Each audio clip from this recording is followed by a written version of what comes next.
John saw it, a lifeless duck lying on the side of the road. His heart sank and he approached the duck cautiously.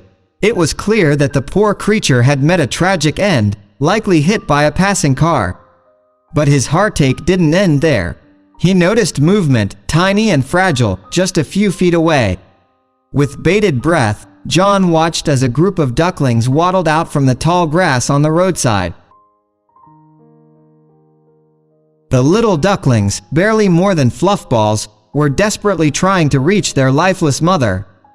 John couldn't just stand there and watch their struggle. He carefully scooped up the fragile ducklings, one by one, cradling them in his hands. Arriving home with the box of ducklings, John called out to his wife and daughters. Their hearts melted at the sight of the tiny creatures. His daughters, Emily and Lily, went on a mission to find a suitable home for the ducklings. After some searching, they found an old shoebox, lined it with soft blankets, and created a cozy nest for the ducklings.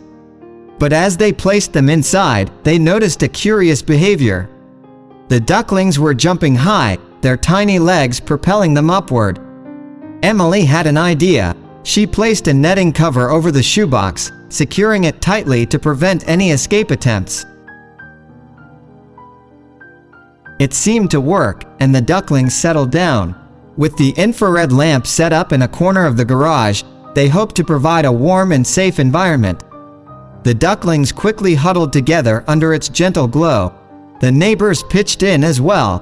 One of them hurried to the pet store to buy duckling food, and another shared tips on raising these little ones.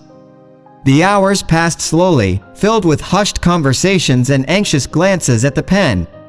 And then, a glimmer of hope. The ducklings were still alive. They had survived the night. They grew stronger and more active with each passing day. Yet, as their bond deepened, so did the dilemma.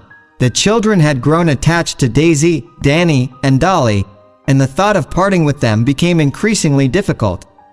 But John knew that the time had come.